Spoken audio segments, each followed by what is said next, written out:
ഇപ്പോൾ റീസെന്റ് നമ്മുടെ കുറെ നഴ്സിംഗ് കോളേജസിൽ മാർക്ക് വിത്ത്ഹെൽഡ് ചെയ്തതായിട്ട് ന്യൂസിലൊക്കെ ഉണ്ട്. ഒരുപാട് സ്റ്റുഡൻസും പറഞ്ഞു ഇങ്ങനെ മാർക്ക് വിത്ത്ഹെൽഡ് ചെയ്ത് വെച്ചിട്ടുണ്ടെന്ന്. നമുക്ക് ന്യൂസ് കട്ടിങ് ഇതിനകത്ത് വെക്കാം. ജസ്റ്റ് എന്താണ് കാരണമെന്ന് നമുക്ക് അതിൽ നിന്ന് അറിയാൻ പറ്റും. അതിനു മുമ്പ് പല സ്റ്റേറ്റിൽ അഡ്മിഷൻ എടുത്ത സ്റ്റുഡൻസ് ഉണ്ടാവും. നിങ്ങൾ ചെയ്യേണ്ട ഒരു കാര്യം എന്ന് പറഞ്ഞാൽ നിങ്ങൾ കമന്റ് ബോക്സിൽ നിങ്ങൾ ഏത് കോളേജാണെന്ന് കമന്റ് ചെയ്യുക. ഭാഗ്യമുണ്ടെങ്കിൽ ആ കോളേജിൽ പഠിക്കുന്ന ഏതെങ്കിലും സ്റ്റുഡൻസ് നിങ്ങൾക്ക് റിപ്ലൈ തരും. അല്ലെങ്കിൽ അവിടെ അഡ്മിഷൻ എടുത്തിരിക്കുന്ന ഏതെങ്കിലും സ്റ്റുഡൻസ് നിങ്ങൾക്ക് റിപ്ലൈ തരും. അപ്പോൾ നിങ്ങൾക്ക് റിലേറ്റ് ചെയ്ത് നോക്കാം. നിങ്ങൾ കൊടുത്ത ഫീസും കാര്യങ്ങളും നിങ്ങളോട് അവർ പറഞ്ഞ കാര്യങ്ങളും എല്ലാം അവരോട് സെയിം ആണോ, രണ്ട് ടീംസിനോട് സെയിം ആണോ പറഞ്ഞേക്കണേ എന്ന് നിങ്ങൾക്ക് റിലേറ്റ് ചെയ്ത് നോക്കാൻ പറ്റും. സോ അങ്ങനെ നിങ്ങൾ ഓരോരുത്തരും കാണുന്ന എല്ലാവരും കമന്റ് ചെയ്യുക ഏത് കോളേജിലാണ്. നിങ്ങൾക്ക് കമന്റ് ബോക്സിൽ തന്നെ ഇഷ്ടം പോലെ പേരെ കിട്ടും. ആ ഒരു കോളേജിൽ തന്നെ അഡ്മിഷൻ എടുക്കുന്ന ഇഷ്ടം പോലെ പേര് നിങ്ങൾക്ക് ഡെഫിനറ്റ്ലി കിട്ടും.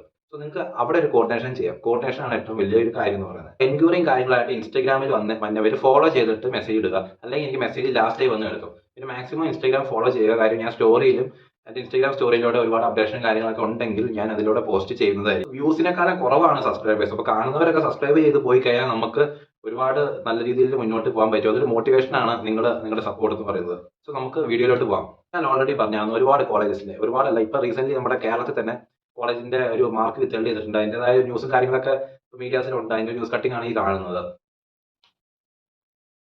നിങ്ങൾ ജസ്റ്റ് ഒന്ന് വായിച്ചു നോക്കുക എന്താണ് കാരണം.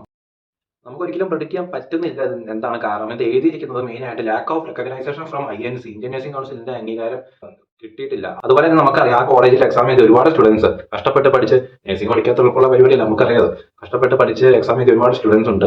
മേ ബി എനിക്ക് തോന്നുന്നു അത് ഫിക്സ് ചെയ്യും. ഒരിക്കലും സ്റ്റുഡൻസ് കഷ്ടപ്പെട്ട് പഠിച്ച ഒരു ഇതിൽ അവരത് ഫിക്സ് ചെയ്യും എന്നാണ് എല്ലാവരുടെയും ഒരു പ്രതീക്ഷ. സോ ഇത്തരം കാര്യങ്ങളൊക്കെ നടക്കുന്നതിന്റെ ഇടയിൽ നമുക്ക് കുറച്ച് ഏജന്റുകൾ ഇൻസ്റ്റാഗ്രാമിൽ യൂട്യൂബ് വീഡിയോ കണ്ട് ഇൻസ്റ്റാഗ്രാമിൽ വന്ന് കുറച്ച് ഭീഷണികൾ മുഴക്കിയിട്ടുണ്ട്. അതായത് അവരുടെ ബിസിനസിനെ ബാധിക്കുന്ന രീതിയിൽ ഞാൻ അവരെ കുറ്റം പറഞ്ഞു. ഞാനൊരു ഏജൻസിയുടെ പേര് പറഞ്ഞിട്ടില്ല. നന്നായിട്ട് റൺ ചെയ്യുന്ന ഒരുപാട് ഏജൻസികളുണ്ട്. ഇവര് വന്നിട്ട് ഭയങ്കര കാര്യങ്ങളൊക്കെ നിങ്ങൾ എന്താണ് അങ്ങനെ പറയുന്നത്, നിങ്ങൾ ഇങ്ങനെ അവർക്ക് കുറച്ച് കോളേജ് ഉണ്ട്. ആ കോളേജിൽ INC ഇല്ല. അപ്പൊ അങ്ങോട്ട് അഡ്മിഷൻ എടുക്കാൻ മാക്സിമം നോക്കുന്നുണ്ട്. പറ്റുന്നില്ല. പിള്ളേരെല്ലാവരും പോവുക. അപ്പൊ അതാണ് ഇവരുടെ ഫ്രസ്ട്രേഷൻ. അത് നമ്മളോട് തീർത്തുകൊണ്ടിരിക്കുക. നീ എവിടെയാണ്, നിന്റെ വീട് എവിടെയാണെന്നൊക്കെ ചോദിച്ചുകൊണ്ട് എല്ലാം എന്റെ ഭയമുണ്ട്. താങ്കൾക്ക് വരാൻ ഇതെന്തായാലും നിങ്ങൾ കാണുമെന്ന് എനിക്കറിയാം. താങ്കൾക്ക് വരാൻ പറ്റുമെന്ന് കണ്ടിട്ട് വരിക കേട്ടോ. ഓൺലൈനിൽ ഇറങ്ങിക്കണം. നേഴ്സിംഗ് ഡിസ്റ്റന്റ് ആയിട്ട് പഠിക്കാം. 4 വർഷം നിങ്ങൾക്ക് ഡിസ്റ്റന്റ് ആയിട്ട് പഠിക്കാം. പോസ്റ്റിങ്ങും കാര്യങ്ങളൊക്കെ നിങ്ങൾ വിളിച്ച് പറയും. അന്നേരം മാത്രം ചെന്ന് അറ്റൻഡ് ചെയ്താൽ മതി. 4 വർഷം നിങ്ങൾക്ക് പാർട്ട് ടൈം ജോബ് ഒക്കെ ചെയ്തുകൊണ്ട് ഭയങ്കര ഡിസ്റ്റന്റ് ആയിട്ട് വല്ലപ്പോഴൊക്കെ ചെന്ന് അറ്റൻഡ് ചെയ്ത് പഠിക്കാം. നമ്മുടെ പൊട്ടനാണ് 4 വർഷം റെക്കോർഡ് ചെയ്ത് തലമുത്തി എന്നിട്ട് റെക്കോർഡ് ചെയ്തത്. എന്നിട്ട് നമ്മളൊക്കെ പൊട്ടന്മാരോ. ഇങ്ങനെയുള്ള സംഭവത്തിൽ പോയി നിങ്ങൾ ചാടിക്കഴിഞ്ഞാൽ അത് പെട്ടുപോകും, വെറുതെ ആയി പോകും.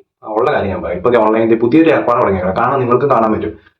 നഴ്സിംഗ് പഠിക്കാൻ ഡിസ്റ്റന്റ് ആയിട്ട് ഞാൻ വിളിച്ച് ചോദിച്ചു. ഞാനൊരു സ്റ്റുഡന്റ് എന്ന രീതിയിൽ ഇവരെ വിളിച്ച് ഞാൻ ചോദിച്ചപ്പോൾ ഇവർ പറയുന്നത് നിങ്ങൾക്ക് പഠിക്കാം, നിങ്ങൾക്ക് ഇന്ന യൂണിവേഴ്സിറ്റിയുടെ ഏതൊക്കെയോ കുറെ യൂണിവേഴ്സിറ്റിയുടെ പേരൊക്കെ പറഞ്ഞു. അവരുടെ സ്വന്തം യൂണിവേഴ്സിറ്റി ആണെന്നുണ്ട്. എന്നിട്ട് പറഞ്ഞു നിങ്ങളെ വിളിക്കും, പോസ്റ്റിംഗ് ഉള്ള സമയത്ത് ഞാൻ നിങ്ങളെ വിളിക്കാം, അന്നേരം വന്നിട്ട് അറ്റൻഡ് ചെയ്ത് പോകും. പോസ്റ്റിംഗ് ആണല്ലോ, 1 മിനിറ്റ് മതി അറ്റൻഡ് ചെയ്തിട്ട് പോകാൻ വേണ്ടിയിട്ട്. എന്ത് വിട്ടുതരാണ് വിളിച്ച് പോകണമെന്ന് ഞാൻ ആലോചിക്കണേ. ഇങ്ങനെ ഈ പറ്റിച്ച എന്ത് കിട്ടും എന്ന് ആലോചിക്കണം. എന്ത് കിട്ടും ഇങ്ങനെ പറ്റിക്കുമ്പോൾ? കുറച്ചൊക്കെ മയം വേണം. പറ്റിക്കണേനും കുറച്ചൊരു മയം വേണം, അല്ലെങ്കിൽ പറ്റിക്കാൻ നിൽക്കരുത്. INCയുടെ ഒരു കാര്യം ഇപ്പൊ ഇങ്ങനെയാണ് പോയിക്കൊണ്ടിരിക്കുന്നത്. അതിന്റെ ഒരു പ്രോപ്പർ ആയിട്ടുള്ള ഒരു അപ്ഡേഷൻ വന്നിട്ടില്ല. അപ്പൊ എന്തായാലും നിങ്ങൾ ടെൻഷൻ അടിക്കേണ്ട ആവശ്യമില്ല. എന്തെങ്കിലും ഒരു കാര്യത്തിൽ ഫിക്സ് ചെയ്യും. മാർക്ക് വിത്ത്ഹെൽഡ് ചെയ്തേക്കാണെങ്കിലും അത് റിലീസ് ചെയ്യും. നിങ്ങൾ ടെൻഷൻ അടിക്കാതിരിക്കുക മാക്സിമം. സോ നമ്മൾ അടുത്ത ഇനി വീഡിയോസിൽ പറയാൻ പോകുന്നത് എങ്ങനെ നഴ്സിംഗിന്റെ എളുപ്പവഴിയിൽ പഠിക്കാൻ പറ്റും, എങ്ങനെയാണ് കോളേജിലേക്ക് പോകുന്നതിന് മുമ്പുള്ള കുറച്ച് മുൻകരുതലും കാര്യങ്ങളാണ്. സോ നമുക്ക് അടുത്ത ഒരു വീഡിയോയിൽ കാണാം കേട്ടോ. ബൈ.